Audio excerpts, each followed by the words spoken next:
Hey y'all, I'm Wilson. Welcome to my little shop. I'm over here drilling some face frames today.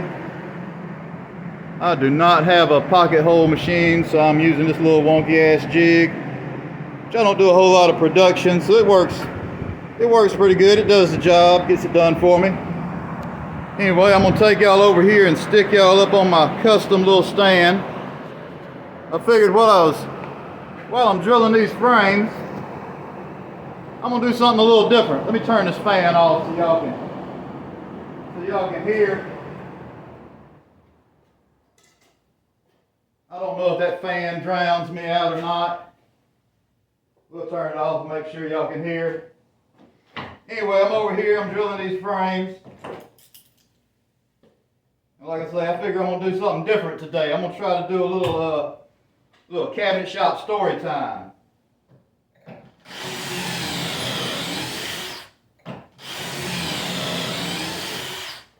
I have worked in cabinet shops for over 30 years, so I got a bunch of little stories. Some of them funny, some of them y'all might think's funny, some of them, eh. But anyway, I was watching Facebook the other day, looking at the little videos, and they had a guy on there. He's taking these little bottles, spraying something in it, hairspray or something, lighting it, letting the little bottle take off like a rocket. And it got me to thinking,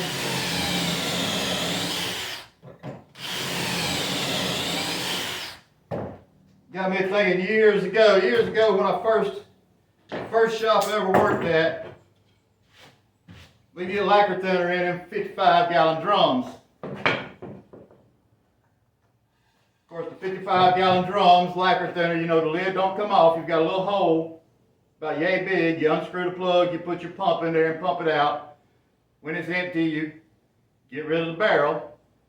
Well, anyway, the shop I worked at, we had a heater set up, a wood-burning heater that was made out of 55-gallon drums.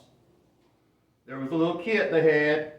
There was a door. You cut a hole out, screw the door on. It had feet, and then it had some braces that went to a second drum. You'd have the drum laying flat, another drum on top of it with the pipe going between the drums, and then another pipe that went out for your chimney. You put wood in the bottom barrel and it would heat up, and the top barrel is supposed to resonate.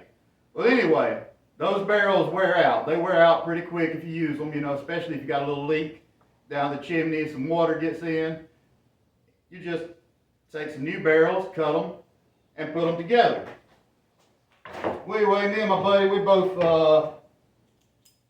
early 20s. I don't know how old we were. We're all early 20s. Me and him's the only one in the shop, and we need to make a new heater. I'm over here doing something, and his job is to take the barrels and go ahead and make a new heater for us. So he comes up to me. He's got a lacquer thinner barrel, and I mean, it is fresh. We just emptied this joker. He comes up to me. I don't know why he's asking me. We're both the same age. I don't know no damn more than he does. But he asked me if I think it'd be all right to cut this barrel. I tell him, well, it's fresh empty, and most time I hear anybody talk about cutting these barrels like this, they say you need to fill it full of water.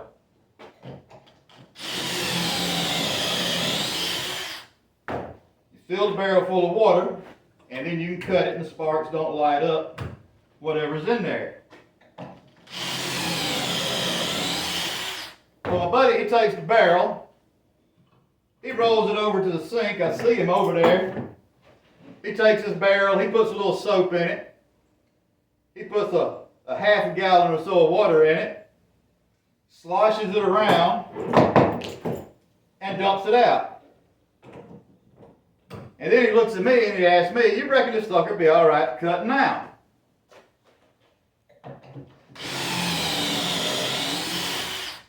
Well, like I say, I'm young and dumb and I don't know.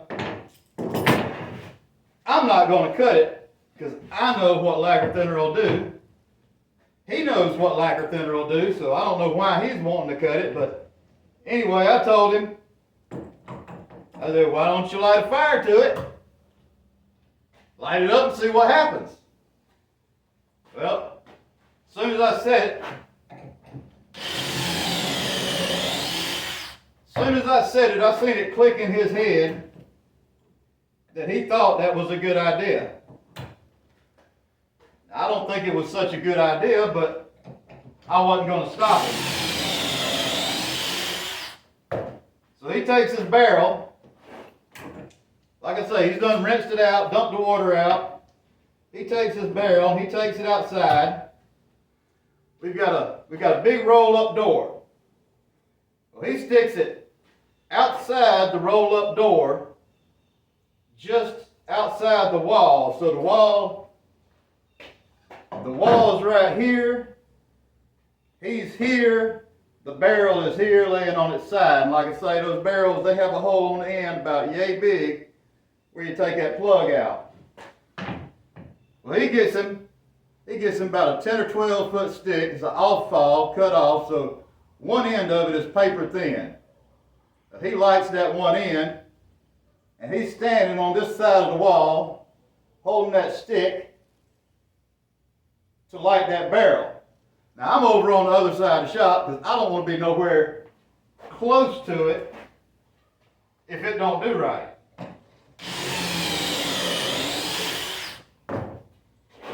So this joker, he leans that stick over, he's got it lit on the end. He's peeking his head out, he leans over and he takes that stick, and I can see it right when that flame gets to that little hole. You can see that flame just whoop, slipped right inside that hole. And as soon as that flame went in that hole, that sucker sounded like a jet engine started to warm up. You could hear that sucker just start to kick in, and when that sucker kicked in and got as fast as it was going to go, that damn barrel took off. I'm sitting over here on the side, I watch it, I see it take off, I don't see where it goes. Then we hear the crash. That barrel done took off. That barrel done took off and went about 30 feet, hit our dumpster. The ends of the barrel was pushed out on each end. So this joker, he looks at me, we get the barrel, we bring it back over there. He looks at me after all this is said and done. He looks at me and he says, "Well, you reckon it's all right to cut now?" I told him, "Well, hell, why don't you light it up again and see?" So this joker, he's not even thinking about it this time. He's got him a little lighter or whatever. He reaches over there to light that barrel. And when he did, there was still some fumes left in that little sucker. Set out a little poof, poof, poof. He jumped and it was scared the shit out of him. But anyway, that was it. That was all it burned. He cut the holes in it. We had a damn heater that had the ends busted out, but it still worked. Anyway, that's my cabinet shop story for today. I'm fixing to shut y'all off so I can get some work done. I hope y'all enjoyed that. Maybe I can get better at these videos and talking on the camera. But anyway, I got a bunch more stories. I got a lot of shit that I want to do. But I will save that for later, and I will see y'all on the next one.